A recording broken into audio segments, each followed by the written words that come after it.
Alright everyone, wow, what a big day. With the amount of Jurassic World Dominion stuff we're getting, and considering the toys drop April 17th, I wouldn't be surprised if a trailer is somewhere within the next 2 weeks.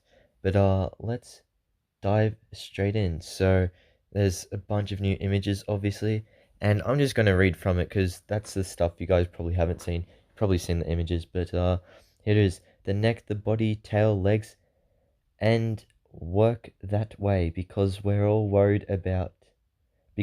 we are worried about is what it looks like on the outside so we can get it printed, because after that the animatronics take over and they rig the cable on the inside, all the mechanical work. There's a huge amount of labor involved in the sculptures, Darby observes. Every dinosaur was hand sculpted using sculpting tools, mainly. Alas, there is no tool for making individual dinosaur scales, unfortunately for them.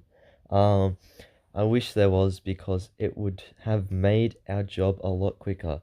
You can get really lost in sculpting all that stuff when you look back and you see how many scales you sculpted. You think, wow, okay, that's a lot of work. He laughs. In other circumstances, Nolan says, miniatures, uh, miniatures might have been used if a dinosaur is too big. Then we might build it on a smaller scale, shoot it as if it was larger, and then composite into a shot. My apologies if I sound really tired. I am. After fighting a panda bear at 2 a.m. on Jurassic World Live last night. But anyway, let's continue on. But on Dominion, everything was live animatronics or hand puppeteered, and it was all full scale. Obviously, we crossed over with visual effects because of the way that we work nowadays, and because of technology. We actually sculpt in 3D now, and then we 3D print the forms that we made. So what I was reading from just there was the page that has the Giganotosaurus head sculpt, the Pyroraptor animatronic, and the Dimorphodon pictures. So as you can see on the left there, on this thing, that's what I was reading from. But also, there is a full page just with the Dilophosaurus head, as you can see, and I'm going to read from there because there's a lot on it now. So here it is. Clay among the pixels, the practical magic of Jurassic World Dominion, by Abby Bernstein. So, Jurassic World Dominion chronicles what happens following the events of 2018's Jurassic World Fallen Kingdom, when a horde of genetically modified dinosaurs are freed from a laboratory. This is good news for the dinosaurs, but perhaps less so for the west coast of the United States, where the creatures proceed to wreak havoc. Now, Dominion's creature effects supervisor, John Nolan, would like it known that he's a lifelong Fangoria fan. I read Kindplex and Fangoria all the time. I used to get my magnifying glass out and see the glue sticks on the shelves in the pictures to try to get an understanding of how people built stuff. So it's a real honor to be asked for an interview. Dominion is the third entry in the Jurassic World trilogy, which follows the initial Jurassic Park trilogy, including 1997's The Lost World Jurassic Park and 2001's Jurassic Park 3, based on Michael Crichton's novel.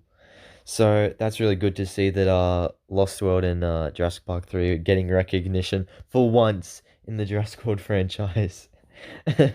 um Anyway, let's continue. The original 1993 Jurassic Park was directed by Steven Spielberg, who today serves as an executive producer on all things Jurassic. The film's Oscar-winning special and visual dinosaur effects by the late Stan Winston and his team, including Dennis Morin, Phil Tippett, and Michael Lanchery, remain iconic.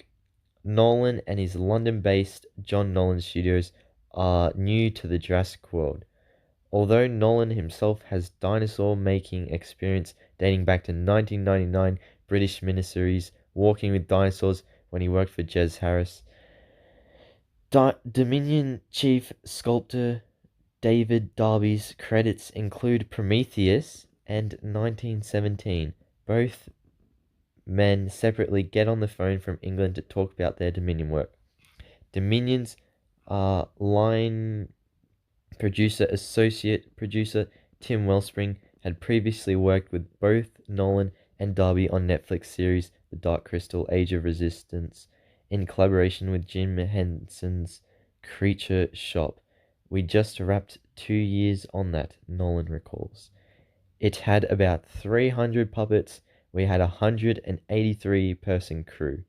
Nolan adds that he and Wellspring had a great time together on Dark Crystal, but when Wellspring first contacted Nolan about Dominion, the producer could not divulge the film's title. As a result of a false rumor, Nolan guessed the project was Gremlins 3. Tim says, I've got this film, you're going to go crazy, but it's right up your street. So doing these puppets with us. So I thought, this is Gremlins 3. And I was running around the house, Nolan singing the Gremlins theme music, laughing. Then Wellspring called Nolan back and revealed the project was Jurassic Park Dominion. Hold up, Jurassic Park Dominion? Alright, we'll let that slide. I was like, you're joking. That was mind-boggling.